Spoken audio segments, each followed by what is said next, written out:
Now, into our possession has come a whole bundle of documents going back to the implementation of the Human Rights Act in 1998.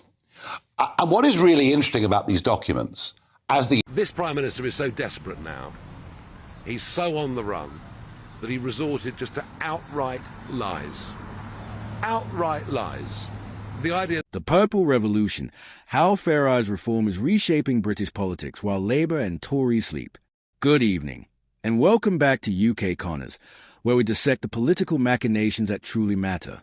If you're not already subscribed to this channel, I'd suggest you remedy that situation immediately, because what we're witnessing in British politics right now is nothing short of seismic, and you'll want front row seats to this unfolding drama. Picture this. Keir Starmer waking up this morning, perhaps reaching for his customary cup of tea, only to discover that his carefully constructed political narrative has been thoroughly dismantled overnight. Not by the Conservatives. Oh no, that would be far too predictable.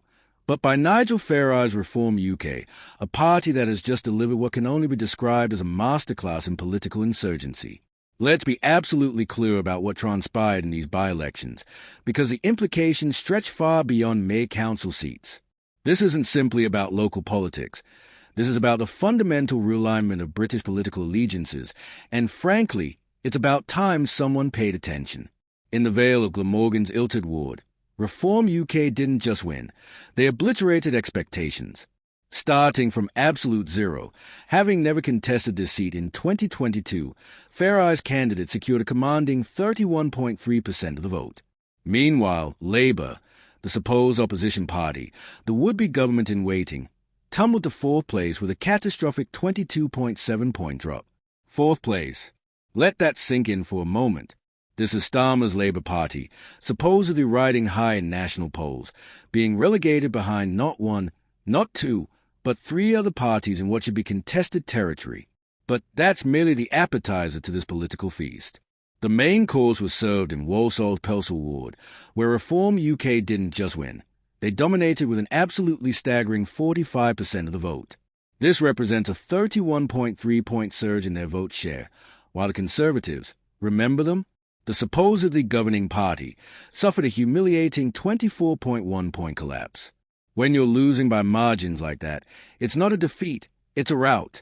Now, if you're keeping score, and you absolutely should be, Reform UK also claimed victory in central Bedfordshire's Stotfold Ward with 30.8% of the vote, relegating Labour to third place, and in West Suffolk, where they secured 29.7%, once again pushing Starmer's party into that increasingly familiar fourth position. The response from Reform's newest recruit tells us everything we need to know about the seismic shift occurring within Conservative politics.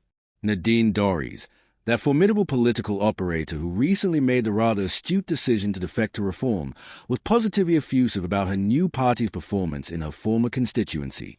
Conservatives threw everything they had at this by-election, she observed with what I imagine was considerable satisfaction. A resounding victory for Reform. Indeed, Ms. Dorries, and well done to Councillor Marion Mason for delivering what can only be described as a political masterpiece. Here's what makes this entire scenario even more delicious. These weren't isolated incidents or lucky breaks. Reform UK is now delivering these extraordinary performances every single Thursday when council by-elections are held. Every single Thursday. This isn't random political lightning. This is systematic, sustained, and frankly unstoppable momentum. The establishment parties, and let's not pretend there's any meaningful difference between Labour and Conservative at this point, are desperately trying to dismiss this as mere protest voting or temporary dissatisfaction. How wonderfully naive. What we're witnessing is a crystallization of genuine political sentiment that has been ignored, marginalized, and patronized for far too long. Consider the broader context, because context is everything in politics. Reform UK's extraordinary May local election performance, where they captured 10 councils and 677 council seats, wasn't a fluke. It was a declaration of intent. Since April, Farage's party has dominated every single national opinion poll, with some surveys showing Reform support exceeding combined totals of Labour and Conservative. Read that again, more support than Labour and Conservative combined. This brings us to a rather uncomfortable truth that the Westminster bubble seems determined to ignore. The British electorate isn't simply dissatisfied with individual politicians or specific policies. They are rejecting the entire paradigm that has governed British politics for decades. They are tired of being told what they should think, how they should vote, and what their priorities ought to be. Labour's performance in these by-elections reveals something profoundly disturbing about Starmer's political project. For a party that positions itself as a voice of working-class Britain, being consistently relegated to fourth place in contested elections suggests a rather catastrophic disconnect between rhetoric and reality. When your message isn't resonating in areas where you expect natural support, the problem isn't with the voters, it's with the message, and more fundamentally, it's with the messenger. The Conservative Party situation is, if anything, even more dire. They are witnessing their traditional support base abandon them wholesale, not for Labour, which would at least maintain the familiar two-party dynamic, but for a party that explicitly rejects the managed decline and progressive consensus that has characterized Conservative governance for the past decade and more. What makes Reform's rise particularly fascinating is how it's simultaneously attracting disaffected Conservative voters and traditional Labour supporters who feel abandoned by Starmer's metropolitan focus. This isn't simply right-wing populism. It's something more sophisticated and potentially more durable, a genuine coalition of the overlooked, the ignored, and the patronized. The timing couldn't be more significant. As Labour struggles to articulate a coherent vision beyond win, not the Tories, and as the Conservatives continue their apparently terminal decline into irrelevance, Reform UK is offering something that establishment politics has forgotten how to provide: authentic representation of genuine concerns. Farage's political instincts, whatever one thinks of his broader project, have always been remarkable. He understood the European question when the establishment didn't. He grasped the immigration concerns when the mainstream parties were still pretending they didn't exist, and now is recognizing profound alienation of ordinary British voters from a political system that seems designed to exclude rather than include their perspectives. The response from Westminster will be predictable: dismiss, diminish, and deflect. They'll claim these are merely local issues, temporary protests, or the result of low turnout.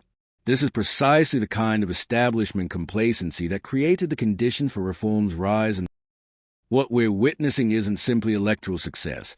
It's the emergence of a genuine alternative political force that refuses to accept the narrow parameters of acceptable political discourse. Reform UK isn't asking permission to participate in British politics. They're taking their place by right, and doing so with a confidence and competence that puts the established parties to shame. The implications for the next general election are profound, and largely being ignored by political commentators who remain trapped in outdated analytical frameworks.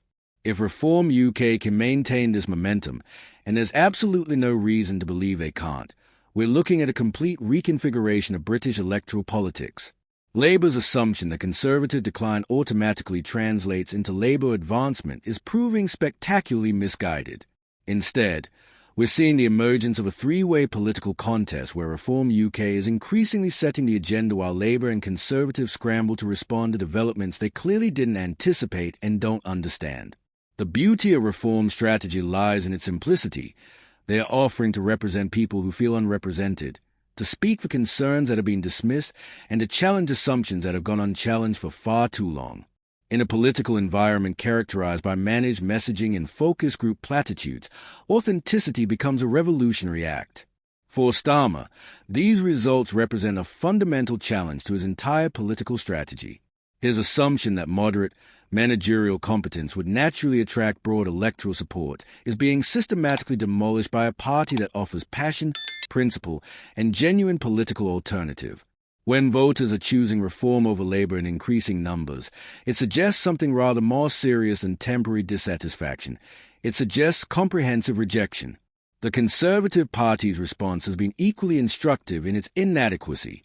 Rather than examining why their traditional supporters are abandoning them for Reform UK, they continue to operate as though minor policy adjustments and personnel changes will address what is fundamentally a crisis of political legitimacy. Make no mistake about what we're witnessing. This is the beginning of a new chapter in British political history. Reform UK's consistent electoral success, their growing poll numbers, and their ability to attract support across traditional political boundaries suggests we're dealing with a permanent rather than temporary political realignment. The establishment parties have had decades to address the concerns that Reform UK now champions. They chose instead to dismiss, ignore, or actively oppose these perspectives. The electoral consequences of that strategic choice are now becoming abundantly clear, and frankly, it's rather satisfying to watch. What happens next depends largely on whether Reform UK can maintain this extraordinary momentum through to the next general election. Based on current evidence and the continued incompetence of their opposition, there's every reason to believe they can and will. British politics has just become infinitely more interesting and significantly more unpredictable. The two-party system that has dominated our political landscape for generations is crumbling in real time, and something genuinely new is emerging from its ruins. For those of us who believe British politics desperately needed disruption, innovation, and genuine choice, these developments are not merely encouraging, they're essential. The comfortable consensus that has governed British political discourse for too long is finally being challenged by forces that refuse to accept its limitations. So there we have it. Nigel Farage, Reform UK, delivering yet another masterclass in political insurgency, while Labour and Conservative continue their seemingly inexorable march toward irrelevance. The question isn't whether British politics is changing, it's whether the established parties will adapt to these new realities or simply fade into well-deserved obscurity. The revolution will not be televised.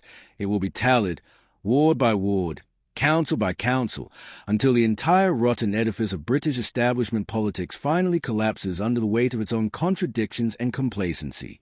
And that, frankly, cannot happen soon enough.